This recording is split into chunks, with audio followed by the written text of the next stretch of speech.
أعوذ بالله من الشيطان الرجيم بسم الله الرحمن الرحيم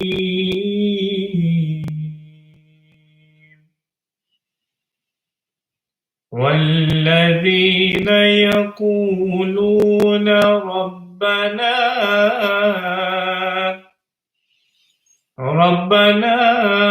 هب لنا من أزواجنا وذرياتنا قرة أعين واجعلنا للمتقين إماما.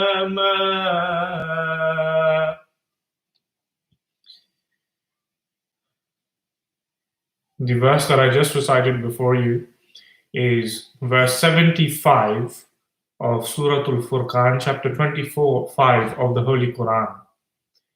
And the translation is, "And those who say, O our Lord, grant us of our wives and children the delight of our eyes, and make us a model for the righteous." This verse explains another characteristic of an Abdur Rahman, a true servant of the gracious God.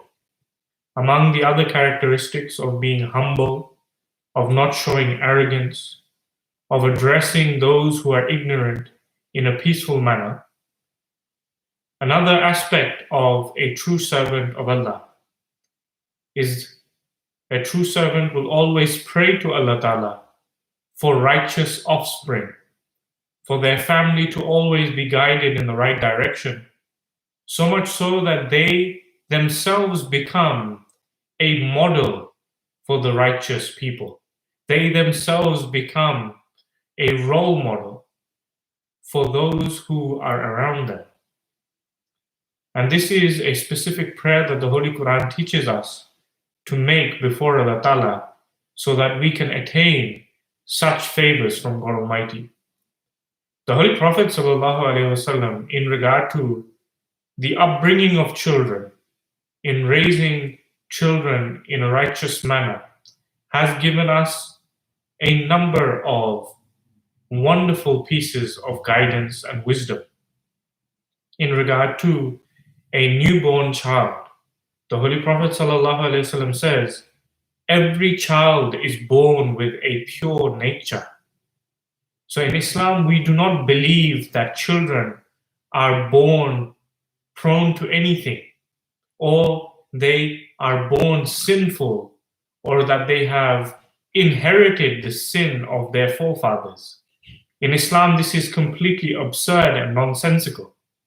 Islam teaches that every single child is born pure and innocent and with a pure nature. Then the Holy Prophet ﷺ says, it is their parents who either make them Jewish, Christian, or Magi, i.e., it is their parents who then put them towards a specific religion or a specific set of values. And then the Holy Prophet ﷺ says, just as the baby of an animal is born healthy, do you see its ears cut or do you see it disfigured in any way when it is born? And it is only later on that when this child enters the farm that it is disfigured in different ways by the environment. So the same thing is in regard to a human child. It is born with a pure nature and it is born innocent. And it is the society and the training and the environment that the children are provided by the parents, which then result in the change in behavior and in their pure innocence, then over time changing and taking on a new shape.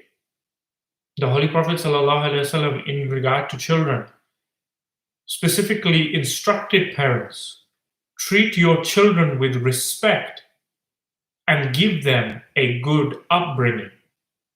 Similarly, the Holy Prophet ﷺ said, from the age of 7, you should start instructing your child to observe the congregational prayers, the salat.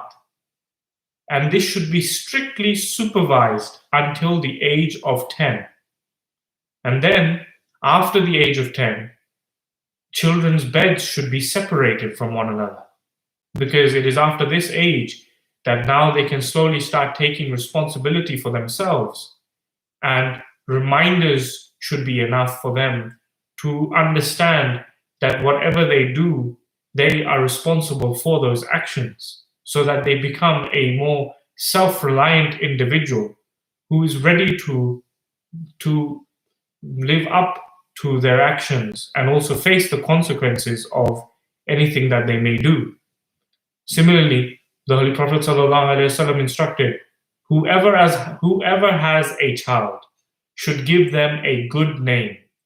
They should give them a good upbringing.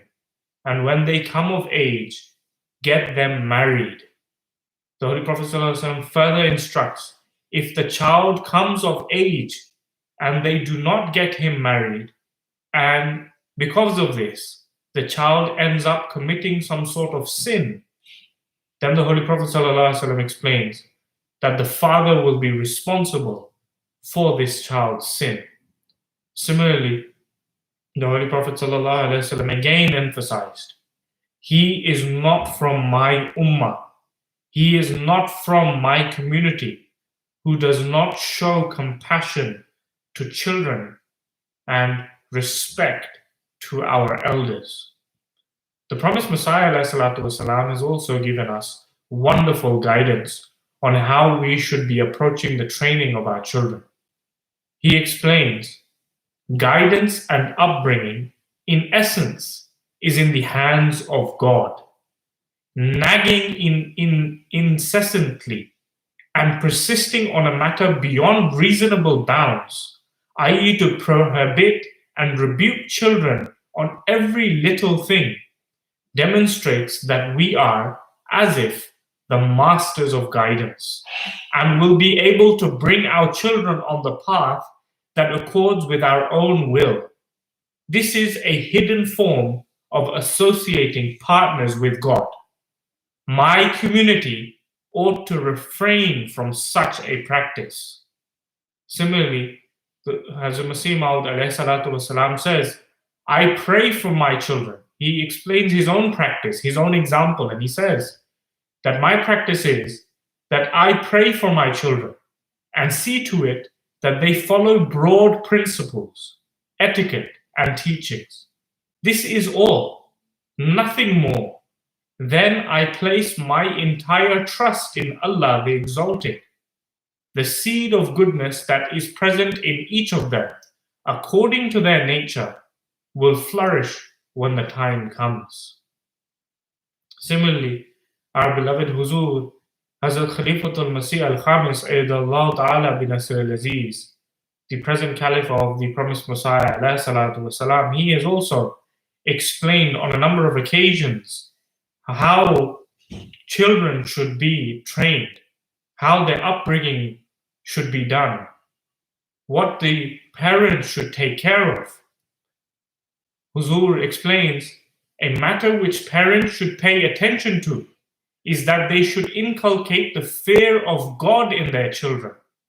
They should make them righteous, and this cannot be done until the parents themselves become righteous or try to become righteous. This is because until you present your own actions, your words will have no effect. If your child is observing that their parents do not look after the rights of their neighbor, they are usurping the rights of their siblings, or that disputes and arguments are starting between the parents over the smallest of matters, then the training of children and inculcating the fear of God in them will be very difficult. Therefore, for the sake of the training of our children, we must reform ourselves. And this is the essence of upbringing of children.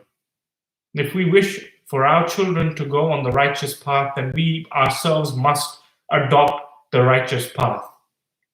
A murabbi, a person who trains others, must also act upon those things that he or she gives advice for. And this is something that our beloved Huzur has explained time and time again, and the promised Messiah ﷺ has explained as well, that we must first and foremost reform ourselves and then explain those broad principles to our children so they should live by them. And that's it. And the rest, we should pray for them that may God guide them and enable them to flourish according to the nature that God Almighty has granted them Himself. Guidance is not in our hands.